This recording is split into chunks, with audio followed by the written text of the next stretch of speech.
We're back with more Call to the Booth. I'm Harrison Sanford. That's Aqib Talib. You guys know the deal. We're getting into a big-time Thursday night football matchup to start the season. We're going to talk about the Chiefs and the Texans. We'll break that all down. But first, Aqib, we have to break down the entirety of the NFL. So we came up with a little something fun here. We got 4 topics for each division.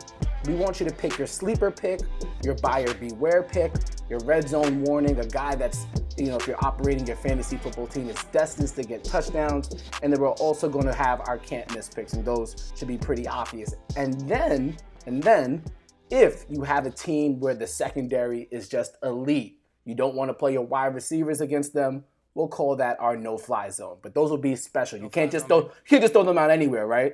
Can't call anybody in the no-fly zone, man, so they got to be special. Exactly. So they got to be special. Yes, indeed. So shout out to Paul, who's actually going to be running our stopwatch here. We want to keep one to a minute each. If obviously it's your show, so if you want to get some more time, we can do that too.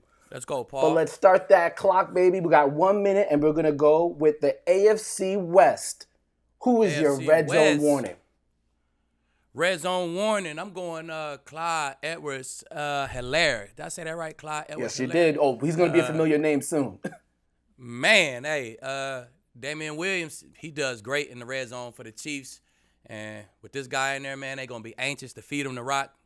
Clyde Edwards-Helaire. Okay, sleeper pick. We got 20 seconds in. Sleeper pick. Man, I'm going that Raiders offense, man. I think that Raiders offense got some new speed on the outside. And Carr is a good player, man. I think he's going to come into his own with Gruden this year. Gruden is the quarterback whisperer. I guarantee you the Raiders do something this year. Okay. Buyer beware. Buyer beware. I'm going to go that Broncos offense, man. They just a little young, Drew like a little young for me. Just a little young. And finally, your can't miss prospect? Pat Mahomes. His name speaks for itself. Super Bowl MVP. Yeah, Patty Mahomes, boy, man. Got to go with Patty Mahomes. Okay, well, you made it through there. Just over 2 seconds over. Just 2 seconds over. 2 seconds over. We good though. I'm surprised you didn't. We good though. Did you give any consideration to Keenan Allen for buyer beware? Obviously, Tyrod Taylor at quarterback. It's not Phillip Rivers anymore. Did you think about it? I did. Keenan Allen crossed my mind. But he's so talented, man. I think he's going to have so much separation. It don't matter who the hell throwing him the ball, man. For sure. And too much separation from my dog. And then you had a no-fly zone for the AFC West, right? Definitely. No-fly zone Chargers. We got to go with them Chargers, man. Chris Harris, Keenan Allen. Even with Derwin James down, you got Desmond King stepping in, man. They got a full unit. They probably one of the few teams who got a full unit. Yep, Casey Hayward, when I was playing DFS last year, Casey Hayward's one of those guys I always try to avoid. But let's go now to the AFC South. The Texans, obviously one of the standout teams in the division, and I'm assuming the can't-miss prospect is Deshaun Watson. That makes sense? Deshaun, got to be Deshaun, right? He got the ball in his hands. He run touchdowns. He throw touchdowns. Of course, it's Deshaun. Okay, and I would assume that maybe somebody on his team is going to be the red zone warning. Red zone warning. Remember where you heard it first. Darren Fells, man. He had 7 touchdowns last year, first year with the team. Huge target. And Deshaun Watson feels comfortable throwing them the ball. So I like him to get up in that 10, 11 touchdowns this year. Buyer beware. Somebody that fantasy players and football fans should be worried about. Ooh, buyer beware, man. I'm going to go Derrick Henry just because he takes a beating, man. They give him the ball. They feed him. He the beast. They feed him. And it's hard to take that beating year after year after year. He played running back, man. So those guys, you know how their bodies go. So I think he's going to be productive while he's in there. But, that beating, I think it's going to catch up to him. And finally, your sleeper pick in the AFC South. My sleeper pick running behind one of the best O-lines in the league, man. Full of first-round picks, Marlon Mack. I'm going to go Marlon Mack out there in Indy. Dangerous, man. Great vision. And that O-line is just crazy. So Marlon Mack, my sleeper of the year. There's a lot of people also who are excited about Jonathan Taylor, the running back out of Wisconsin, the rookie running back. That could be, with that offensive line, with Phillip Rivers, that could be a potent offense. And people might be talking about them a lot going in to the season. He had that injury. I almost put him. But he had that injury, so that I had a groin injury in college, man. That thing lingered for 8 or 9 weeks. So I just don't know how healthy he's going to be. But I know Marlon Mack, he definitely could shoulder the load, man. He'll be ready to go. So I know we're going to let's dip back into the actual Thursday night football matchup to start the season. And I know you have a specific thought on how Deshaun Watson is going to play this year. Obviously, just got his newer deal, his contract extension there with the Houston Texans to stay with potentially Bill O'Brien. I guess we'll see how that plays out. But but he's missing a big time target. DeAndre Hopkins no longer his go-to wide receiver. How do you think that impacts how Deshaun Watson performs this season?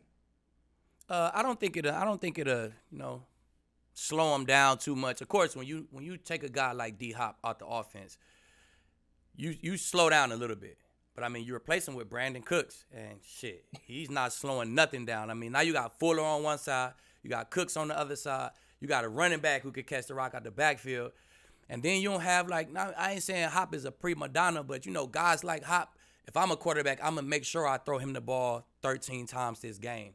So now you really can just let the offense flow whoever open, that's where you throw the ball. So I think it's gonna be good for Houston, man. They got a good offense, man. A nice O-line. I think they're going to be straight. Now, we've seen all the heat that Bill O'Brien has gotten as a head coach and as a guy who's making roster decisions as well. Obviously, the D-Hop situation got him a lot of attention during this offseason. Right. I know you're not in the business of making head coaches' decisions, but what do you think the Texans need to do in order for Bill O'Brien to keep his job? Obviously, last year ended in a tragedy, a football tragedy, the way they lost that playoff game in Kansas City. I mean, if he replicate the same thing he did, he'll still be the coach. If you one of those final 4 teams or final 6 teams in the NFL, man, the coach's job is probably safe. You know what I'm saying? So he just got to win games. Bill O'Brien just got to win games, man. Keep being a leader. I like Bill O'Brien, man. You brought the Texans. Now they almost the dominant team in that division. You know what I'm saying? So I think he's doing a great job, man. The media do what they do. I'm part of the media now. We do what we do.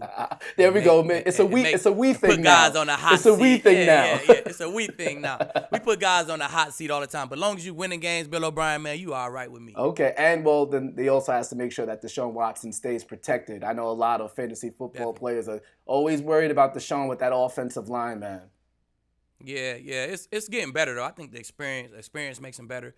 You got some guys in there like Tunsil, man. That's them real legit top tier left tackle right there protecting you. So you all right. He'll be all right. Then he got the wheels too. He got the legs. He can get out of the trouble if it comes near him. Deshaun can get up out of there. So he'll be all right. So for those who are listening or watching in our Friday show, we do an in-depth breakdown of all the top tier matchups. But our Thursday night football matchup from the wide receiver defensive back standpoint is tremendous. Man. Tyreek Hill, Bradley Roby. I know you have familiarity with both of these guys. How does this play out on the field to open the season? Man, I just watched the Week 6 game. Tyreek had 2 touchdowns. Bradley wasn't on him neither one of the times. He wasn't following him that game, but he ended up on him a lot that game, the first game. And he was pretty productive while he was on him. You know what I'm saying? He had maybe 2 pass breakups. He played a pretty good game. Then he hurt his hamstring on one of the catches. But he played good the first game. Backdoor, the divisional playoff game.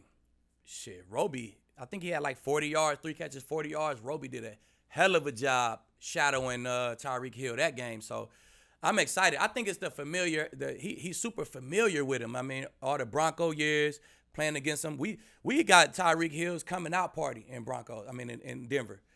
We got his coming out party. So we was the first team to let him score them 3 touchdowns in one game. Shit, he scored one of them on Bradley. You know what I'm saying? So I think he's so familiar with him.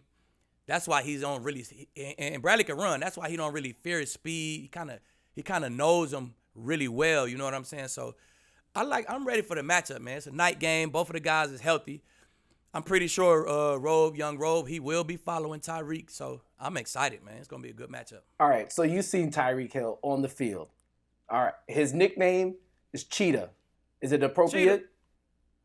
Come on now, that kind of question. You're the one who's seen him exactly on the field. I just gotta make sure, sometimes nicknames are not valid. So appropriate. If he don't got nothing else, he got that gas. So hey, Cheetah is the best nickname you can give him. Oh. Jet, Cheetah, stuff like that. Ferrari. Oh, okay, Ferrari. I like that. All those kind of names, man. Okay. You know what I'm saying? That's my youngest son. We call him Ferrari. I'm looking forward to sometime during this season we'll see a player and then we're going to coin him with the nickname when it's appropriate. But it's got to be right. It's got to be right. Got to be right. Got to be right. Speaking of which, I know he's you can call him just MVP. Patrick Mahomes, we've gone through the whole show here. And obviously, we got to talk about, maybe the best quarterback in football. I know a lot of people would agree with that opinion. How do you think his title defense plays out, and how does things change for him now, being the face of the league, having won a Super Bowl, again with this unique season to it, with the fans and all that, with COVID-19? How do you think it might play out for him as he goes for a title defense? I think he built for it, man. I honestly think Patrick Mahomes is one of those guys who, he's just a star. He was born a star. He always been a star on his baseball team, on his high school teams, and in college. So I think he built for it, man. He's going to come back. He got Andy Reid. They're going to do the same thing they did last year. They're going to score a bunch of points, and he's going to put up great numbers again. After winning the Super Bowl with the Broncos, what was the hardest thing the next year for you guys? Shit, the hardest thing for me, Harrison, was to stay at the club, man. We partied like rock stars. That's what I think the Super Bowl hangover comes from. It comes from everybody is a rock star after the Super Bowl, you know what I'm saying? But this year's different. Mm-hmm. With COVID being around, the Chiefs kind of, they couldn't be rock stars. Couldn't nobody be rock stars for March, April, May, June. Rock stars in the living room. Everything was closed. Exactly. So, hey, man, I wouldn't be surprised if the Chiefs come out on absolute fire, because the offseason was different. COVID kind of helped those guys out. Ooh, I love that opinion there. That's some unique insight. And I appreciate the fact it gives me a snippet, and our fans a snippet of how we're going to get down, because you said that you were hitting the club and getting active and stuff. And that's the type of authenticity we try to have here throughout the course of the season. Definitely. Am I right? That's the old me though, Harrison. I understand. I'm locked in. I understand. I'm in the booth now, Harrison. I'm in the booth, baby. I understand. I'm going to sleep early. I'm waking up early so I could be live for this camera, baby. Indeed. And part of what we're doing here is giving you episodes Wednesday and Friday, called To the Booth. But before we go, you're a part of the media now. And the one thing that you can't do is make your season predictions already after games are being played. You have to make the Super Bowl prediction before you see any 2020 film. So here we go, right before we close the show. Who's in the Super Bowl? Who wins? Super Bowl. I like the Chiefs and the Bucks. Okay. The Chiefs win it again. Okay. This time is not a comeback, though. The Chiefs win it in dramatic fashion.